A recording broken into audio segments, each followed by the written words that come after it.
I was little, I've always loved animals, and that probably stems from the fact that I've always had at least one pet in my household ever since I've grown up. Hi, my name is Grace Kaiser, and today I'll be talking to you about animal agriculture. As I said before, I've always loved animals, and ever since I was 10 years old, I've been in 4-H, which I've been in the Livestock Club, the Young Riders Club, and the Stockman's Club, which is a competition club, and they all deal with animals. And I also raise goats and show goats. So I decided that animal agriculture would be a great topic for me because it combines my love of livestock with learning more about the livestock I love. So I decided to ride around with Dr. Melinda McCall for a week. She is the large animal veterinarian in the area.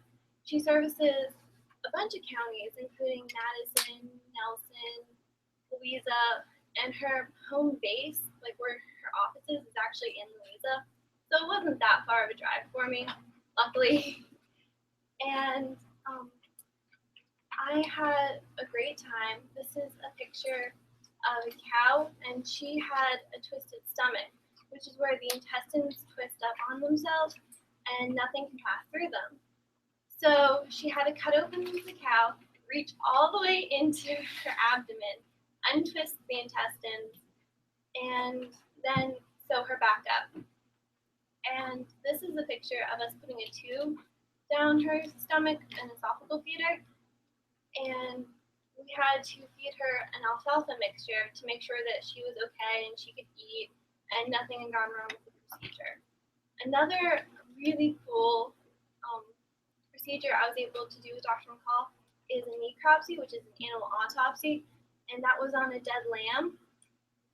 And we cut open the lamb, and we had to figure out why she died so we could diagnose the rest of the herd because they were all coughing. So we looked at the lungs because Dr. McCall thought it might have been pneumonia, and we were able to see the little pustules of pus in the lung. And then we also looked at the rumen, which is a stomach of a ruminant, which is an animal with 4 stomachs. And we were able to see a bunch of worms, including a barber pole worm, and she had a really heavy load. So Dr. McCall was able to treat the rest of the sheep herd using the information she gathered from the necropsy. This brings me into my research topic, which was about animal agriculture. It was a 3-part question. 1, why can 1% of the population sustain the rest of the United States population using animal agriculture? How long that can be sustained, and how animal agriculture affects crop production?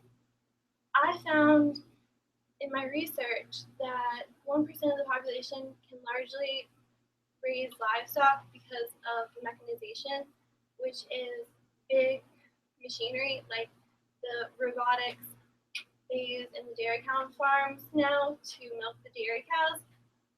And they can also export their livestock to other countries, which is how they make a good deal of their profit.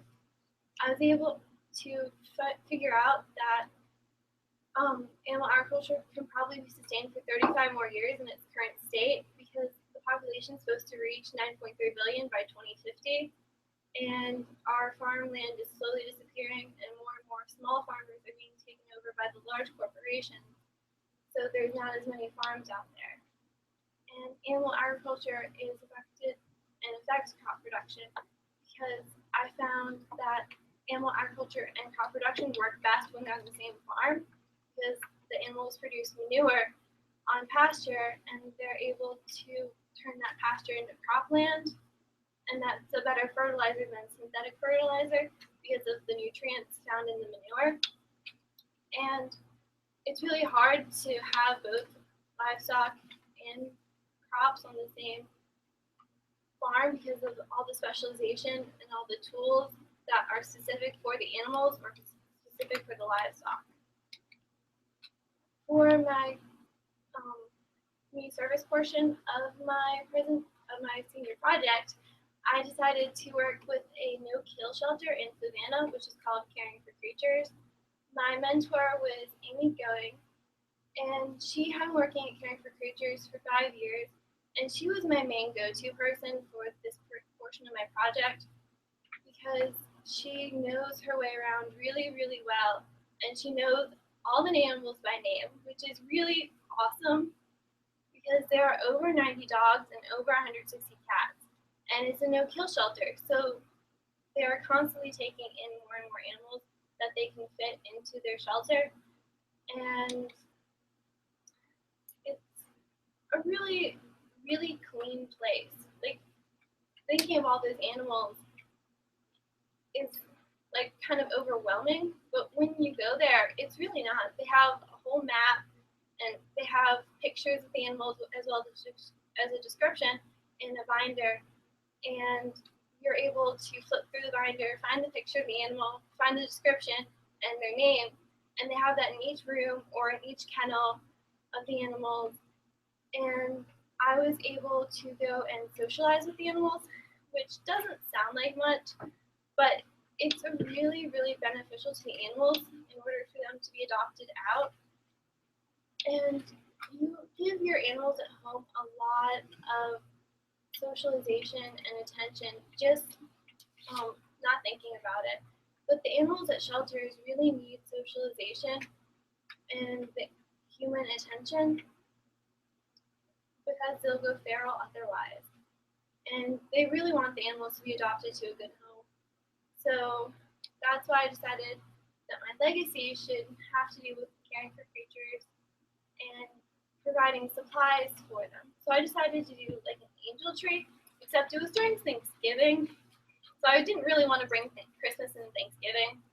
So I decided to make a turkey and write items that caring for creatures needed on the turkey, on feathers, and place them up there in the cafeteria of the high school so that students or teachers could take a feather and bring supplies back to me. I was actually able to raise 93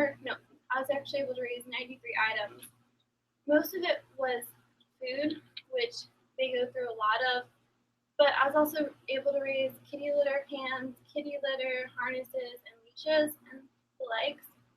And that was really beneficial to caring for creatures because they are nonprofit and they solely rely on donations and grants, and it takes $1,000 for them to run every single day. So if you do the math, that's $365,000 a year. My personal impact was definitely learning about why animals need all the socialization. I didn't really think I was doing a lot by just going in the animals' pens and petting them. But after a while, I finally realized that they really need the attention because of all the animals that are there and the fact caring for creatures wants them to be adopted out. And this is a picture of Nikki, one of the dogs, and she was so afraid of strangers. She would not come up to me. When I went into her pen, she ran to the farthest corner, and she would not come near me at all. Whenever I moved, she would flinch, and she kept her eyes down the entire time. And it really broke my heart because I wanted to help her, but I couldn't because she wouldn't trust me. And another dog that really caught my attention was Lula. She sat on her little stool for an hour while I just brushed her and groomed her and loved on her. And that really made me feel good. To college and beyond, I learned that I do not want to be a large animal veterinarian.